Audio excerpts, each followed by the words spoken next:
नमस्कार साथियों, मेरा नाम अरुण ज्योति कान्हेरे। मैं प्रोफेशन से एक साइकोलॉजिस्ट और एक रिहैबिलिटेशन काउंसलर। आज एक नए टॉपिक के बारे में बात करेंगे। आज का टॉपिक है why meditations are painful. Meditation जो होता है ये शुरुआत में तकलीफदायक क्यों होता है, आज इसके ऊपर बात करेंगे। तो सबसे पहले समझने की कोशिश करते हैं मेडिटेशंस होते क्या है। तो मेडिटेशन ये एक ऐसी टेक्निक है जिसमें व्यक्ति अपने थॉट्स, अपने इमोशंस, अपने हैबिट्स, अपने बिहेवियर्स को देखने की कोशिश करता है। एकांत में बैठ के अपने अंदर देखने की प्रक्रिया को हम मेडिटेशन करते बोलते हैं। तो सोचिए, जिनको मेडिटेशन शुरुआत में बोरिंग लगता है, हर किसी को लगता है शुरुआत में। इसका रीज़न ऐसा आप समझ सकते हैं कि अगर हमको हमारे ही थॉट्स एंड इमोशंस, हमारे हैबिट्स बोरिंग लग रहे हैं तो हम दूसरों से क्या एक्सपेक्ट करें कि वो हम लोगों के थॉट्स, इमोशंस को और हमें पसंद करें। तो देखिए, हम अगर अपने आप को नहीं बियर कर सकते तो दूसरों से क्या एक्सपेक्ट करें। तो मेडिटेशन हमें खुद को समझने में हेल्पफुल होता है, हमारे बिहेवियर, थॉट्स, इमोशंस, हैबिट्स को। तो आइए देखते हैं कि मेडिटेशन जो है ये पेनफुल या तकलीफदायक शुरुआत में क्यों होता है। इसका सबसे पहला रीज़न है हमारा बिलीफ सिस्टम। हम जैसे बचपन से हम लोगों की कंडीशनिंग हुई है कि हमें हमेशा बाहर की चीज़ों में खुशियाँ ढूंढनी है, मेटेरियलिस्टिक चीज़ों में खुशियाँ ढूंढनी है।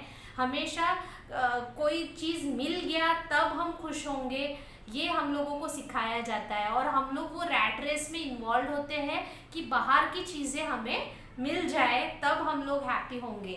तो ये एक बिलीफ सिस्टम है सबके मन में, जो हमें मेडिटेशन प्रैक्टिस करने नहीं देता है शुरुआत में। दूसरा चीज़ है कि हम लोगों को एक जगह बैठने की हैबिट नहीं होती है। हम लोगों को ऐसा सिखाया भी जाता है और हमने कहीं ना कहीं गलत धारणा बना ली है कि अगर मेंटल हेल्थ को अच्छा रखना है तो अपने काम में बिजी रहना चाहिए, अपने आप को व्यस्त रखना चाहिए। तो ये गलत धारणा है। इससे क्या होता है कि बिजी तो रहना चाहिए, लेकिन क्या है कि इससे बहुत सारे जो आपके इमोशंस हैं वो दबते चले जाते हैं, क्योंकि आपको टेक्निक नहीं पता होती है कि कैसे उन्हें बाहर निकालें। आप बिजी रहने के चक्कर में क्या होता है, वो और अंदर दबते जाते हैं और आप अपने इमोशंस के तरफ या अपने थॉट्स पे ध्यान नहीं दे पाते हैं। तो ये एक है कि हमें एक जगह बैठने की आदत नहीं होती है, और ये वाला सोच कि बिजी रहना चाहिए हमेशा लाइफ में, तभी मेंटल हेल्थ अच्छा रहता है। तो ये नेक्स्ट चीज़ है। और नेक्स्ट चीज़ ऐसा है कि जब हम मेडिटेट करते हैं तो बहुत लोगों का अनुभव होता है कि उन लोगों को बहुत रोना आता है शुरुआत में, एक जगह बैठने की इच्छा नहीं होती, बोरिंग सा महसूस होता है। कुछ हेल्थ प्रॉब्लम्स भी कभी कभी किसी को अराइज होते हैं। इसका रीज़न ऐसा है कि ये सारी चीज़ें आपके अंदर पहले से ही है, मेडिटेशन ने नहीं लाया है। आपके अंदर बोरियत पहले से है, आपके अंदर हेल्थ प्रॉब्लम्स पहले से है, आपके अंदर दुख पहले से है, जिसको याद करके मेडिटेशन में आपको रोना, तकलीफ, हेल्थ प्रॉब्लम उभर के बाहर आते हैं। तो ये सोचिए पॉजिटिव चीज़ है, नेगेटिवली ना ले इसको, क्योंकि ये चीज़ें कहीं ना कहीं भागदौड़ की ज़िंदगी में आपने निग्लेक्ट कर दिया, उसको दबा दिया, उसकी तरफ देखा नहीं।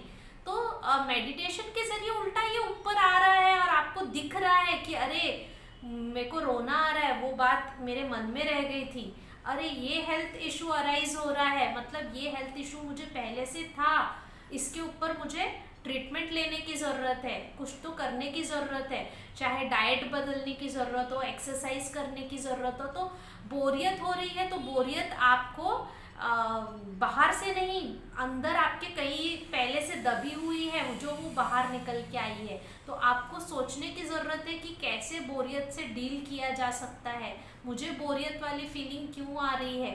क्या आप हैप्पीनेस को बाहर ढूंढते हैं लोगों में या मटेरियलिस्टिक चीज़ों में।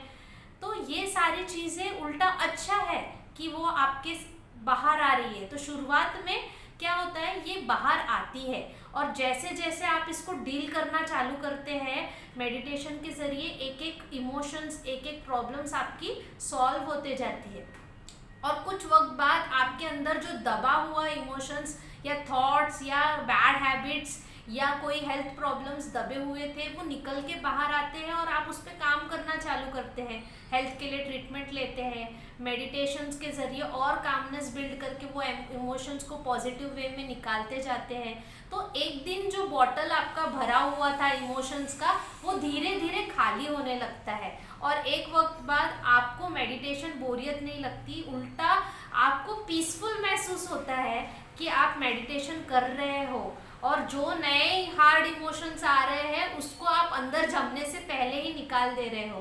तो ये चीज़ आपको कुछ वक्त बाद महसूस होने लगती है। तो आपको एक कामनेस की भावना महसूस होने लगती है, आपको किसी से कोई एक्सपेक्टेशंस नहीं रहती और आप लाइफ को और अच्छे तरीके से शांति से डील करना सीखते हो। अब कैसे शुरुआत किया जाए मेडिटेशन प्रैक्टिस करने की? तो शुरुआत में थोड़े टाइम से शुरू करने चाहिए, ठीक है, और फिर उसको थोड़े टाइम करने के बाद फिर धीरे धीरे ड्यूरेशन बढ़ाना चाहिए। नेक्स्ट है कि उसको क्विट नहीं करना है कि मुझे अच्छा नहीं लग रहा है तो मैं छोड़ देता हूँ, क्विट नहीं करना है। भले ही थोड़े टाइम के लिए करिए शुरुआत में, लेकिन छोड़ना नहीं है। आपको हेल्थ प्रॉब्लम्स आ रहे हैं तो उसको डील करिए और उसको करते चले जाइए। तो एक वक्त बाद वो आपको, कि अगर आपको फिर भी तकलीफ हो रही है तो आप वहाँ जो अवेलेबल गुरु है जो मेडिटेशन सिखाते हैं या किसी ने प्रैक्टिस किया है उनसे कंसल्ट कर सकते हैं, लेकिन उस प्रैक्टिस को छोड़ना नहीं है बीच में से, तो आपको बेनिफिट्स नहीं मिलेगा। होप आपको मेरा ये वीडियो पसंद आया होगा और आप भी मेडिटेशन के करने की ओर अपना कदम बढ़ाएंगे।